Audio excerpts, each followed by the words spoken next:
Hello, my name is José Antonio Ureta. I work for the French TFP, Tradition, Family and Property, and the past months I have been working for the Pan-Amazon Synod World, writing articles for them. The first thing that must be taken into account is that an event like the Synod cannot be analyzed only because of it, in taking into account the final document, because this final document was produced inside an event, and this event carries a spirit. And so we need to analyze the document within the spirit that produced it and the events that marked this spirit. And there were three events that, on my opinion, marked this synod. First was the whole story regarding the Pachamama. You have seen the videos. The 4th of October, there was a ceremony in the gardens of the Vatican where they worshipped a statue of a naked Indian woman, which resulted being the Pachamama. The Pope Francis himself admitted when he announced that the statue had been recovered from the Tiber River, he referred to as the statues of the Pachamama. And everybody can see in the videos that in reality they were worshipping, their acts of worshipping, they were laying really down their head to the earth, and was a pagan ritual. And one of the promoters of the Synod, Father Paulo Sus, when asked by Vatican Radio about the event, he said, well, yeah, it was a pagan religious ritual, and so what? So what? And nevertheless, yesterday, Bishop Erwin Krotler is an emeritus bishop of Xingu in Brazil, but he is the main promoter of this synod in Bregenz in Austria. He declared that, well, this statue was carried by Christian Catholics that are far from adoring divinities. But just after that, he said, if for many people it is a divinity, then it's an attack to the soul of a people to throw them into the river. So he recognizes that for a lot of people, for all the Aymara and Quechua populations in Peru and Bolivia, it is a divinity. So in reality, it doesn't depend on your internal opinion of what the object is the objective value of the object, and it is a goddess, Pachamama. No? And Bishop Kreuter commented yesterday, it's an expression of the indigenous people that could be integrated in our liturgy. In our liturgy. You can imagine. Well, the other symbolic event regards the infanticide. I had denounced in one of my articles for the Pan-Amazon Synod Watch the fact that in the web page of the Brazilian bishops, there was a paper produced by an anthropologist called Rita Laura Segato defending infanticide for the Yanomami and other indigenous tribes, in the name of juridical pluralism and the idea that the right to life of indigenous populations and indigenous cultures should prevail over the right to life of the little victims. Well, this defense was in the webpage of the bishops of Brazil. A journalist, a Swiss journalist, Giuseppe Rusconi, interpellated Cardinal Pedro Barreto in one of these press conferences during the Synod about this, and the Cardinal denied that the indigenous populations perform infanticide, and particularly denied that this page could exist. Well, the next day, Rusconi published all the documentation. No. But in the meantime, the page disappeared from the web. Now comes the symbolic thing. It was put back again. So the bishops of Brazil persist, they are obstinate in affirming that on their opinion, so according to their opinion, infanticide for the Yanomamis and the other tribes that still practice infanticide is correct because it's part of their culture. So you can imagine that is the context. Well, the third was the famous Pact of the Catacombs that had been signed during Vatican II, the Church of the Poor, by Archbishop Elder Camara and other bishops, was renewed and was added ecological articles. And why does it important? Because this Pact of the Catacombs is a kind of resume of the class struggle that liberation theology promotes. In this case, they added, as an oppressed being, nature.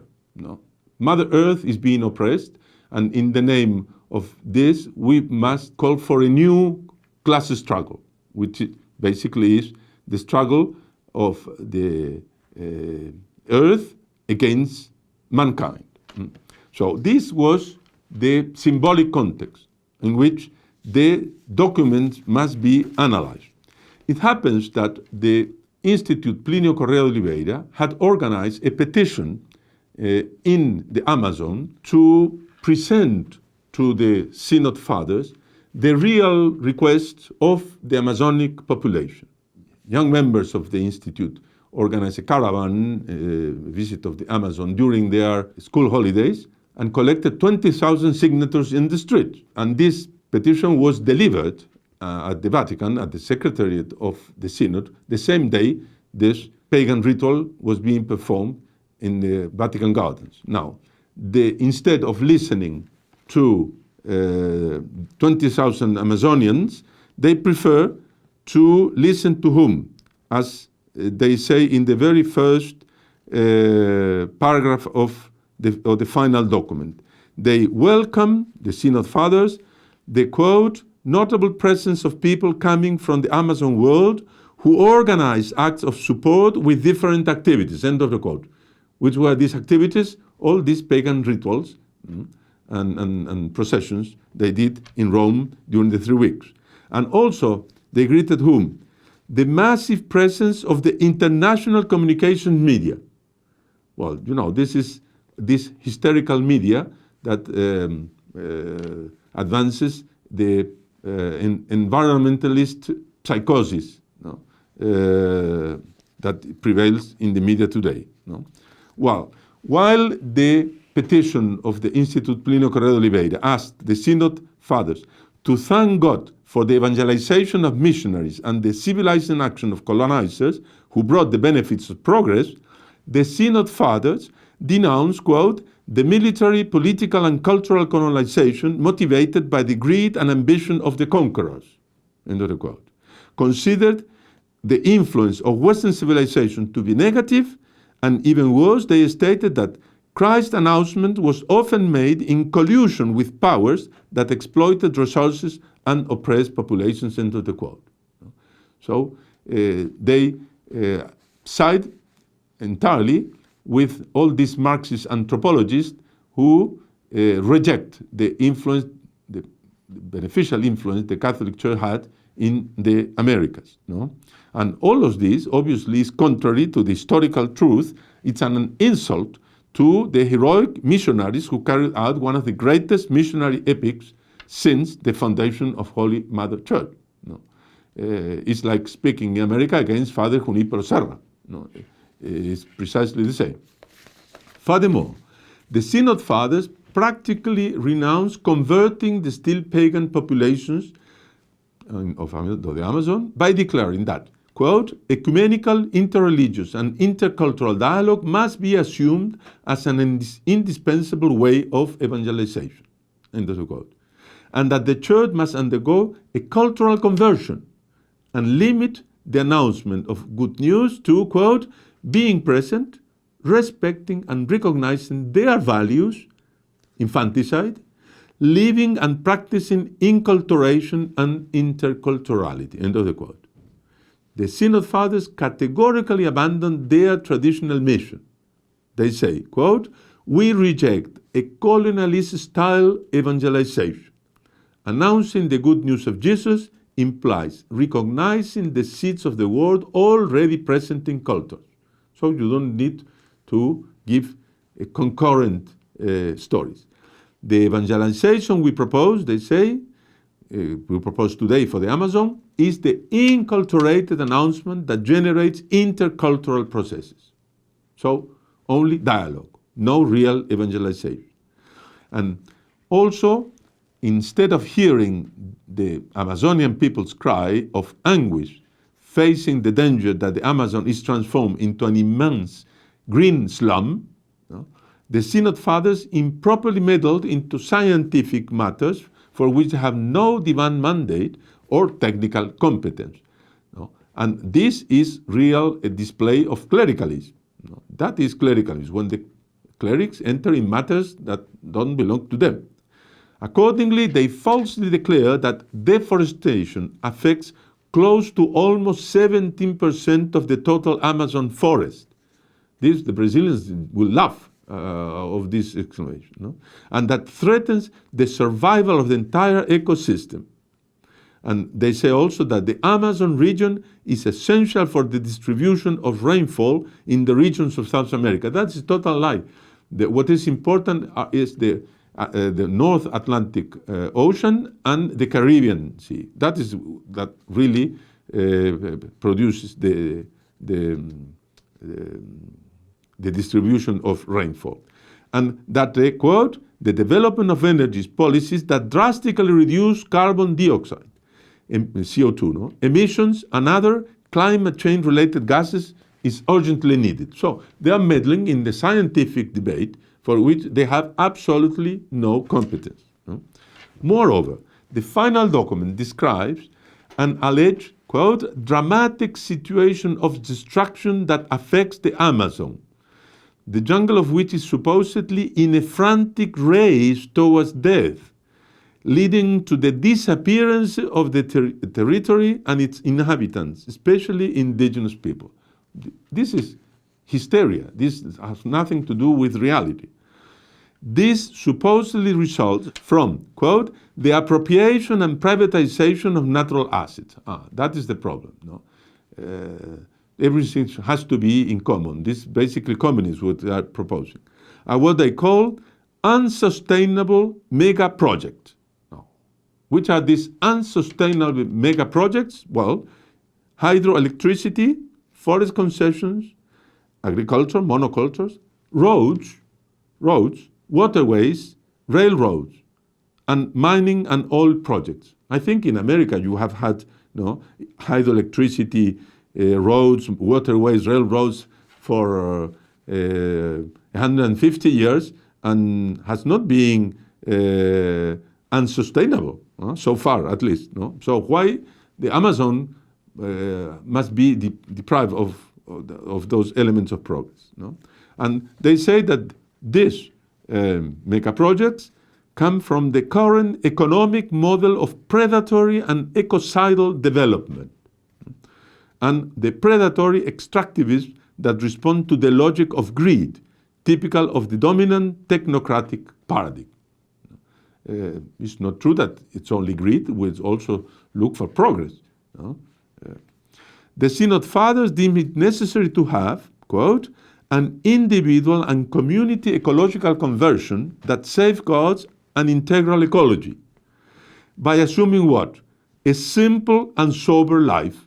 So we must live like Indians. And changing our eating habits, except consumption of meat and fish, shellfish, to more sober lifestyles." So they meddle even in our dining room. We shouldn't eat meat and fish. So they want us to become vegetarians. Instead of strongly repudiating neo-pagan ideologies that spread a distorted concept of respect for nature, this was point 2 of the petition signed by 20,000 Amazonians, The Synod's final document affirmed the need to preserve rivers and forests, which are sacred spaces. Sacred spaces. So, for the Synod Fathers, rivers and forests are sacred spaces. They say that the life of the Amazonian communities is reflected in the belief and rites concerning the action of the many named divine spirits, with and in the territory, with and in relation to nature. It's necessary to point out that this idea that in nature reside divine spirits comes in reality from documents of the United Nations. In the first World Meeting about Environment, organized by the United Nations in 1972, there is a paper criticizing the Western model of progress, saying that it's based on scientific knowledge, which is on its turn based on Judeo-Christian religion that places man as an image of God and as the king of nature. So this is ecocidal and predatory, so we need to change to what? To the pagan religion, because for the pagans, this is in the papers of the United Nations, for the pagans, rivers, forests, mountains are sacred, must be venerated, so they have to be respected. And also, in the final speech of Boutros Ghali, the then Secretary General of the United Nations, he said, for the ancients, the Rhine, the Nile were divine, were gods. The Amazon forest, the mother of all the forests, were gods. And the nature had a soul. But now we have to resurrect this soul. And that is the role of the meeting in Rio de Janeiro. So this is in reality an agenda of the United Nations of repaganization of the world. And now the Synod Fathers are assuming it. They consider rivers and forests are as sacred spaces. Likewise, they say that the good living of indigenous people, I'm not sure that they will like to be in what is called the green hell of the Amazon because of the heat and the humidity, but that is, for them, the good living, is said to be characterized by an existence in harmony with itself, with nature, with human beings, and with the Supreme Being, since there is an intercommunication between the entire cosmos where nothing excluded or is excluded. Such an understanding of life is characterized by the connectivity and harmony of relationships between water, territory and nature, community life and culture, God, and the various spiritual forces. So this is the pagan pantheistic concept that nature is pervaded by this divine spirit. So also in the petition organized by the Institute Plinio Correa de Oliveira, it was asked to the Synod Fathers to repudiate the communist tribalist utopia of liberation theology. Instead, they declared in number 54 and number 108 that the Indian theology, which is a derivative of the liberation theology, and the theology with Amazonian faith are riches of the indigenous world and of their culture and its spirituality. And they say that eco-theology and creation theology, which is also a derivative of liberation theology by Leonardo Boff, the famous Franciscan, former Franciscan friar condemned by the Holy See. He is the inventor of eco-theology. Well, now he has a position of much respect in the final document. So, in reality, as we see, this is a very